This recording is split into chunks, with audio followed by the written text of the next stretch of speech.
Hello बच्चों, कैसे हो? आज हम लोग पढ़ेंगे फंडामेंटल यूनिट ऑफ लाइफ का अगला लेक्चर।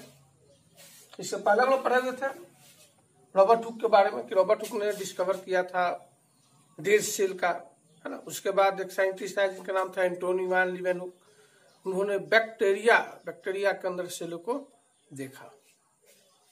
उसके बाद देखते हैं बाबू कि कुछ ऐसे साइंटिस्ट है ना, रॉबर्ट हुक और एंटोनी वैन लीवेनहुक के बाद, है ना, एक साइंटिस्ट है जिसका नाम था स्लाइडर। उन्होंने क्या किया, उन्होंने रॉबर्ट हुक और एंटोनी वैन लीवेनहुक के आधार पर उन्होंने क्या किया, रिसर्च करना शुरू किया, खोज करना शुरू किया। तो उन्होंने बताया कि जितने भी प्लांट्स थे, जितने प्लांट्स है, सभी प्लांट्स सेलों से ही मिलकर बना हुआ। ये किसने बताया था? स्लाइडर साइंटिस्ट ने बताया था। तो साइंटिस्ट मैथियस स्लाइडर को कहा जाता है, मैथियस स्लाइडर, है ना। कब बताया था इन्होंने? 1838 में बताया था। 1838 में बताया था। क्या बताया था? कि ऑल प्लांट्स, है ना, बताया था उन्होंने कि all plants are made of cell. क्या बताया था? कि जितने भी प्लांट्स होते हैं सभी प्लांट्स का निर्माण सेलों से हुआ हुआ। बताया था उन्होंने all plants made of cells. जितने प्लांट्स है, जितने भी प्लांट्स होता है, सभी प्लांट्स किन चीजों से मिलकर बना होता है? सेल से बना होता है। किसने बनाया? मैथियस स्लाइडर ने बताया था। कब बताया था? 1838 में। 1838 में। कौन थे? जर्मन साइंटिस्ट थे। कौन थे? जर्मन साइंटिस्ट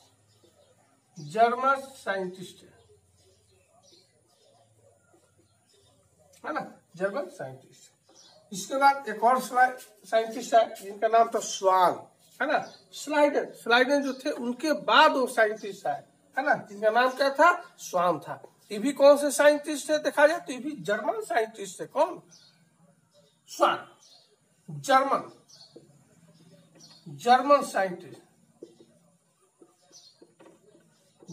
साइंटिस्ट है।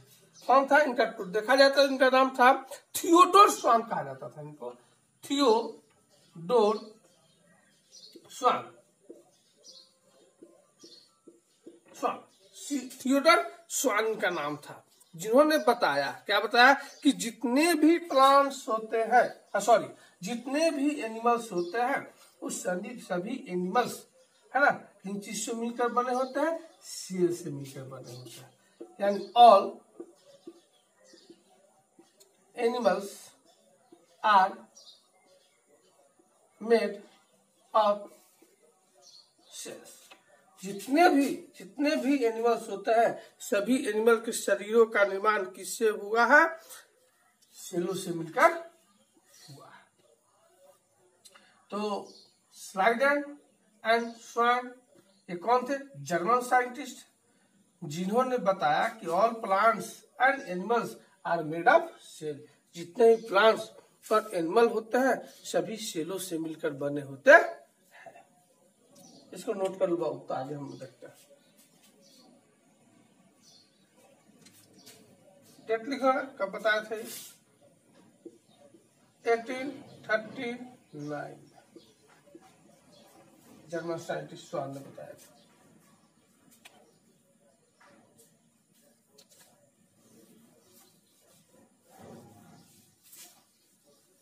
इसको नोट करते रहिएगा, नोट्स बनाते रहिएगा। कहीं प्रॉब्लम हो तो संपर्क कीजिएगा।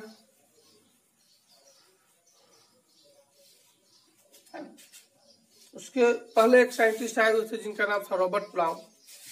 Robert brown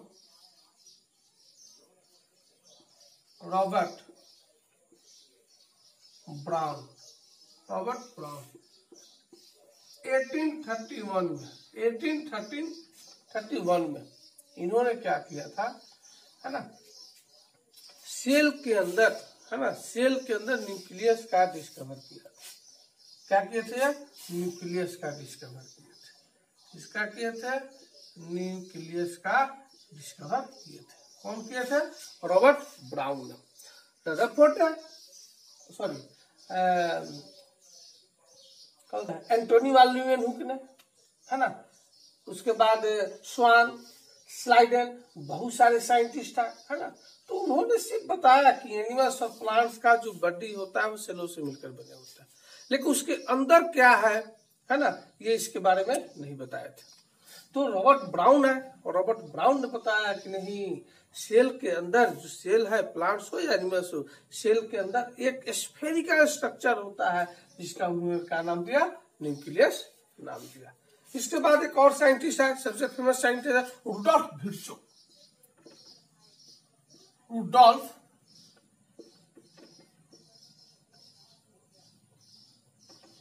Virchow, Rudolf Virchow, ये साइंटिस्ट है। उन्होंने बताया कि जो भी न्यू सेल फॉर्म होता है, जब भी नए सेल का फॉर्मेशन होता है, नया सेल बनता है, वो प्री एग्जिस्टिंग सेल से नहीं बनता है।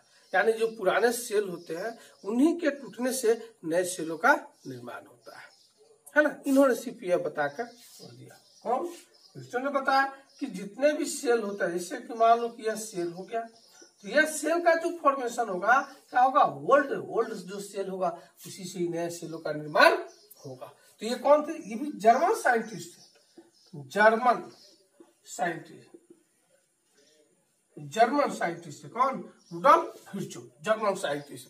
इन्होंने बताया that all cells are come from, all cells are come from आता है कहा? Other cells that already exist, that already exist. German scientist बताया कि जितने भी सेल्स है वो आते हैं, कहां से आते हैं? जो पहले से जो सेल एग्जिस्ट कर रहा है। ये कब बताया था उन्होंने? 1855 में। ये सब साइंटिस्ट अपना अपना विचार दिए, अपना अपना जो खोज किए, उसी के आधार पर इन्होंने ये सारी चीजों को बताया, है ना। अब इसके बाद थोड़ा सा हम देखेंगे साइज ऑफ द सेल के बारे में, है ना, कि सेल का साइज क्या होता है ना। ये सभी तो साइंटिस्ट ने जो देखा बताया, है ना। ये सब होता है, ऐसे ऐसे फंक्शन, ऐसे ऐसे काम सेलों के अंदर होता है, ठीक है ना। कब किए थे ये सब? सन ईस्वी याद रखिएगा, है ना। ये सब मेडिकल के एग्जाम में ये सब आता है, पूछता है, ठीक है ना। आगे हम लोग देखते हैं इसके बारे में, सेल के साइज के ऊपर देखते हैं। देखा जाए तो डिफरेंट टाइप्स के जो सेल होते हैं और डिफरेंट शेप और साइज के भी होते हैं। जो भी सेल होते हैं डिफरेंट टाइप्स के पढ़े हुए थे हम लोग, कि देखा जाए तो अबाउट 200 टाइप्स के सेल शरीर के अंदर पाए जाते हैं, जिनका फंक्शन, जिनका स्ट्रक्चर देखा जाए तो एक दूसरे से बिल्कुल डिफरेंट होता है। शेप और साइज फिक्स नहीं होता है, किसी भी सेल का शेप और साइज फिक्स नहीं होता है। इसके पहले हुए पढ़े हुए थे शेप के बारे में, कुछ स्फेरिकल, राउंड, ओवल, पॉइंटेड, है ना, पॉलीगन है, तो हेक्सागोनल स्ट्रक्चर का पाया जाता है ना, रेक्टेंगुलर होता है ना। ये तो बहुत प्रकार के शेप होते हैं। इसका इस साइज की बात की जाए तो ये सभी सेलों के जो साइज होते हैं वो डिपेंड करता है कि किस प्रकार के ऑर्गेनिज्म है। छोटे ऑर्गेनिज्म में सेलों का साइज क्या होता है? छोटा होता है। बड़े जो ऑर्गेनिज्म होते हैं उनके अंदर देखा जाए तो सेलों का आकार क्या होता है? बड़ा होता है ना। तो साइज ऑफ सेल, अगला टॉपिक को डालते हैं, size of cell. Size of cell की बात करेंगे ना, कि सेल का साइज क्या हो सकता है। तो सेल की साइज देखा जाए तो अबाउट साइज ऑफ सेल देखा जाए अबाउट 1 माइक्रोमीटर से लेकर 100 माइक्रोमीटर तक होता है। सेलों का आकार क्या होता है? छोटा भी होता है, छोटा से छोटा सेल भी होता है और बड़ा से बड़ा भी होता है। कितना होता है? अबाउट 1 माइक्रोमीटर से लेकर कितने माइक्रोमीटर तक होते हैं? 100 माइक्रोमीटर तक होता है। स्मॉलेस्ट सेल की बात की जाए, स्मॉलेस्ट सेल की बात की जाए, है ना, तो ये होता है माइकोप्लाज्म। ये क्या है भाई, इसको कहते हैं PPLO, नाम सुने होंगे, प्रीवियस क्लास में पढ़े होंगे आप PPLO के बारे में। इसको कहता है प्लूरोनिमोनिया, प्लूरोनिमोनिया,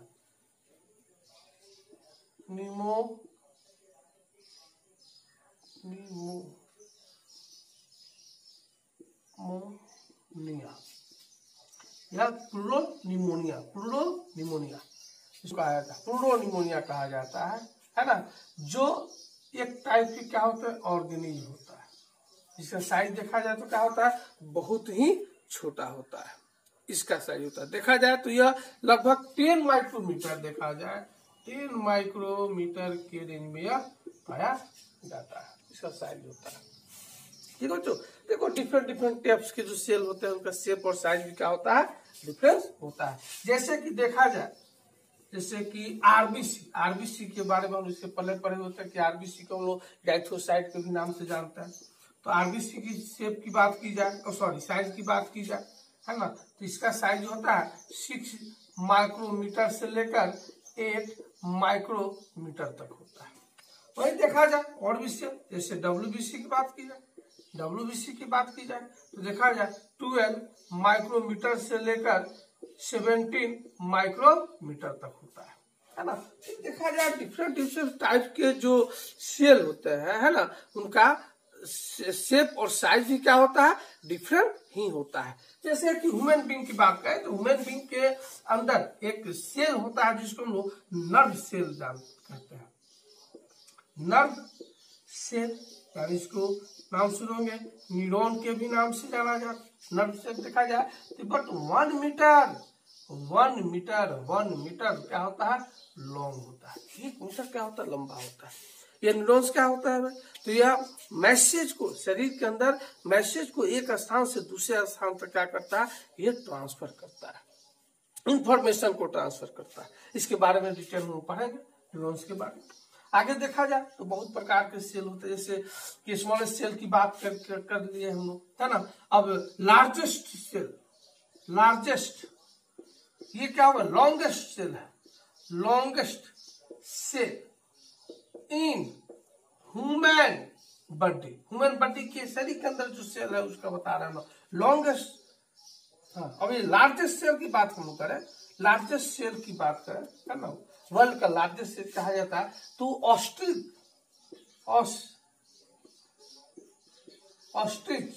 एग कहा जाता है, ऑस्ट्रिच एग कहता है।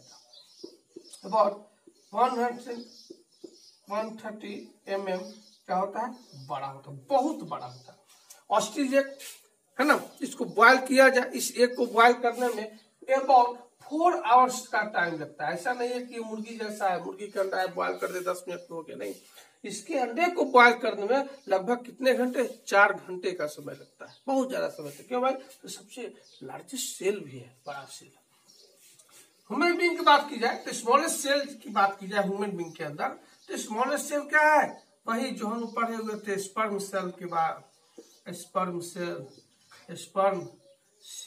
ह्यूमन बीइंग मेल के अंदर क्या होता है, स्मॉलेस्ट सेल की बात की जाए, ठीक है ना। उसके बाद क्या करें, बड़ा सेल, लार्जेस्ट सेल की बात की जाए तो क्या कहते हैं, ओवा कहता है, या ओवम कहता है, या इसे एग सेल कहता है, एग सेल होता है। इसमें भाई फीमेल की बात करेंगे, यहाँ पे क्या होता है, लार्जेस्ट सेल होता है, लार्जेस्ट सेल होता है।